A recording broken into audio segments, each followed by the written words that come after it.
ಆದರೆ ನಿಮ್ಗೆ ಏನು ಹೇಳ್ಕೊಂಡ್ರೆ ಅಂತಂದರೆ ಈ ಪ್ರಸ್ತುತದಲ್ಲಿ ನನಗೆ ಈ ಈ ಈ ಕೂಡಲೇ ಸಿದ್ದರಾಮಯ್ಯನವರು ಬದಲಾವಣೆ ಆಗ್ತಾರೆ ಅನ್ನೋದು ಅದು ಸಲ್ಲದ ಮಾತು. ಒಂದು. ಎರಡನೇದು, ಈಗ ಕಳೆದು 10 ವರ್ಷದಿಂದ ಸರ್ಕಾರ ಮಾಡಿದೆ, ಸರ್ಕಾರ ನಡ್ಕೊಂಡ್ಬಂದಿದೆ. ಈಗೇನೋ ಜನಾದೇಶ ಕಾಂಗ್ರೆಸ್ ಪರ ಹೋಗಿ ನನಗೆ ಗೊತ್ತಿತ್ತು ಆಗುತ್ತೆ ಅಂತ ಹೇಳಿದ್ದೆ. ಆದರೆ ಏನು ಹೇಳಿ ಇಷ್ಟಪಡ್ತೀನಿ ಅಂತಂದರೆ, ಈಗ ತಾನೇ ಇನ್ನೂ ಕೂಡಿದ್ದಾರೆ 6 ತಿಂಗಳು ಹುಟ್ಟಿದ ಮಗು ನಡೀಬೇಕು ಅಂತ ಆಗಕ್ಕೆ ಸಾಧ್ಯವೆ? ಸ್ವಲ್ಪ ಸಮಯ, ಅವರು ಅನುಭವ ಇರ್ತಕ್ಕಂಥ. ಆದರೆ ಯಾರೇನಾದ್ರು ಹೇಳಿ, ನನಗೂ ಪಕ್ಷಕ್ಕೂ ಸಂಬಂಧ ಆಗಿದೆ. ನಾನೊಬ್ಬ ಗುರು, ನನಗೆ ನನ್ನ ದೇಹ ಚೆನ್ನಾಗಿರಬೇಕು, ನನ್ನ ರಾಜ್ಯ ಚೆನ್ನಾಗಿರಬೇಕು. ಆದರೆ ಶಿವಕುಮಾರ್ ಮೇಲೆ ಅತ್ಯಂತ ಪ್ರೀತಿ ನನಗಿದೆ. ಚಿಕ್ಕ ವಯಸ್ಸಿಂದ ನೋಡ್ಬಿಟ್ಟಿದ್ದೇನೆ ನಾನು. ಅವನ ಕಂಡ್ರೆ ನನಗಿಷ್ಟ, ಅವನೇನಾದ್ರು ಮಾಡಲಿ. ಆದರೆ ನಿಮ್ಗೆ ಏನು ಹೇಳ್ಕೊಂಡ್ರೆ ಅಂತಂದರೆ, ಈ ಪ್ರಸ್ತುತದಲ್ಲಿ ನನಗೆ ಈ ಕೂಡಲೇ ಸಿದ್ದರಾಮಯ್ಯನವರು ಬದಲಾವಣೆ ಆಗ್ತಾರೆ ಅನ್ನೋದು ಅದು ಸಲ್ಲದ ಮಾತು. ಒಂದು. ಎರಡನೇದು, ಈಗ ಕಳೆದು 10 ವರ್ಷದಿಂದ ಸರ್ಕಾರ ಮಾಡಿದೆ, ಸರ್ಕಾರ ನಡ್ಕೊಂಡ್ಬಂದಿದೆ. ಈಗೇನೋ ಜನಾದೇಶ ಕಾಂಗ್ರೆಸ್ ಪರ ಹೋಗಿ ನನಗೆ ಗೊತ್ತಿತ್ತು ಆಗುತ್ತೆ ಅಂತ ಹೇಳಿದ್ದೆ. ಆದರೆ ಏನು ಹೇಳಿ ಇಷ್ಟಪಡ್ತೀನಿ ಅಂತಂದರೆ, ಈಗ ತಾನೇ ಇನ್ನೂ ಕೂಡಿದ್ದಾರೆ 6 ತಿಂಗಳು ಹುಟ್ಟಿದ ಮಗು ನಡೀಬೇಕು ಅಂತ ಆಗಕ್ಕೆ ಸಾಧ್ಯವೆ?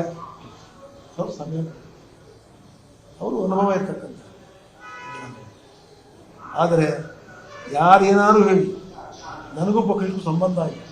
ನಾನೊಬ್ಬ ಗುರು, ನನಗೆ ನನ್ನ ದೇಹ ಚೆನ್ನಾಗಿರಬೇಕು, ನನ್ನ ರಾಜ್ಯ ಚೆನ್ನಾಗಿರಬೇಕು. ಆದರೆ ಶಿವಕುಮಾರ್ ಮೇಲೆ ಅತ್ಯಂತ ಪ್ರೀತಿ ನನಗಿದೆ. ಚಿಕ್ಕ ವಯಸ್ಸಿಂದ ನೋಡ್ಬಿಟ್ಟಿದ್ದೇನೆ ನಾನು. ಅವನ ಕಂಡ್ರೆ ನನಗಿಷ್ಟ, ಅವನೇನಾದ್ರು ಮಾಡಲಿ. ಆದರೆ ನಿಮ್ಗೆ ಏನು ಹೇಳ್ಕೊಂಡ್ರೆ ಅಂತಂದರೆ, ಈ ಪ್ರಸ್ತುತದಲ್ಲಿ ನನಗೆ ಈ ಕೂಡಲೇ ಸಿದ್ದರಾಮಯ್ಯನವರು ಬದಲಾವಣೆ ಆಗ್ತಾರೆ ಅನ್ನೋದು ಅದು ಸಲ್ಲದ ಮಾತು. ಒಂದು. ಎರಡನೇದು, ಈಗ ಕಳೆದು 10 ವರ್ಷದಿಂದ ಸರ್ಕಾರ ಮಾಡಿದೆ, ಸರ್ಕಾರ ನಡ್ಕೊಂಡ್ಬಂದಿದೆ. ಈಗೇನೋ ಜನಾದೇಶ ಕಾಂಗ್ರೆಸ್ ಪರ ಹೋಗಿ ನನಗೆ ಗೊತ್ತಿತ್ತು ಆಗುತ್ತೆ ಅಂತ ಹೇಳಿದ್ದೆ. ಆದರೆ ಏನು ಹೇಳಿ ಇಷ್ಟಪಡ್ತೀನಿ ಅಂತಂದರೆ, ಈಗ ತಾನೇ ಇನ್ನೂ ಕೂಡಿದ್ದಾರೆ 6 ತಿಂಗಳು ಹುಟ್ಟಿದ ಮಗು ನಡೀಬೇಕು ಅಂತ ಆಗಕ್ಕೆ ಸಾಧ್ಯವೆ?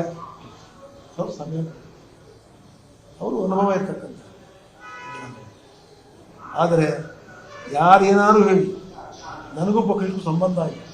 ನಾನೊಬ್ಬ ಗುರು, ನನಗೆ ನನ್ನ ದೇಹ ಚೆನ್ನಾಗಿರಬೇಕು, ನನ್ನ ರಾಜ್ಯ ಚೆನ್ನಾಗಿರಬೇಕು. ಆದರೆ ಶಿವಕುಮಾರ್ ಮೇಲೆ ಅತ್ಯಂತ ಪ್ರೀತಿ ನನಗಿದೆ. ಚಿಕ್ಕ ವಯಸ್ಸಿಂದ ನೋಡ್ಬಿಟ್ಟಿದ್ದೇನೆ ನಾನು. ಅವನ ಕಂಡ್ರೆ ನನಗಿಷ್ಟ, ಅವನೇನಾದ್ರು ಮಾಡಲಿ. ಅನುಕ್ಷಣದ ಸುದ್ದಿಗಳಿಗಾಗಿ ವಿಸ್ತಾರ ನ್ಯೂಸ್ ಯೂಟ್ಯೂಬ್ ಚಾನೆಲ್ ಸಬ್ಸ್ಕ್ರೈಬ್ ಮಾಡಿ. ಹೊಸ ಸುದ್ದಿಗಳ ನೋಟಿಫಿಕೇಶನ್ಗಾಗಿ ಬೆಲ್ ಐಕಾನ್ ಕ್ಲಿಕ್ ಮಾಡಿ. ಲೇಟೆಸ್ಟ್ ಅಪ್ಡೇಟ್ಸ್ಗಾಗಿ www.vistaranews.com ವೆಬ್ಸೈಟ್ಗೆ ವಿಸಿಟ್ ಮಾಡಿ. ಅಂಗೈಯಲ್ಲೇ ಜಗತ್ತಿನ ಸುದ್ದಿ ತಿಳಿಯಲು ವಿಸ್ತಾರ ನ್ಯೂಸ್ ಕನ್ನಡ ಆಪ್ ಡೌನ್ಲೋಡ್ ಮಾಡಿ.